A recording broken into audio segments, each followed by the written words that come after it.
মাটির চুলায় গোপন মশলা দিয়ে রান্না করা হইতেছে কালো ভুনা। এক বেলায় বিক্রি করে থাকেন ১২০ কেজি থেকে ১৩০ কেজি গরুর মাংস।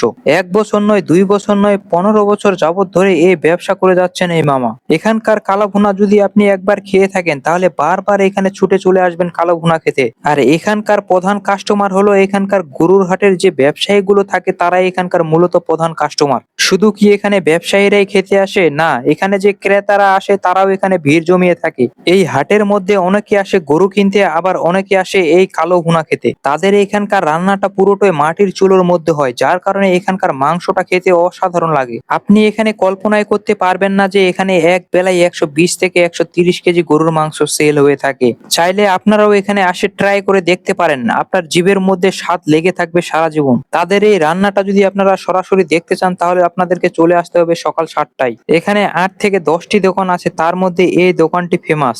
শুধু যে এখানে গরুর মাংসের কালো ভুনা তাই না, দেশি মুরগির কালো ভুনা, হাঁসের কালো ভুনা, এই ৩টি আইটেম সচরাচর এখানে বিক্রি হয়ে থাকে।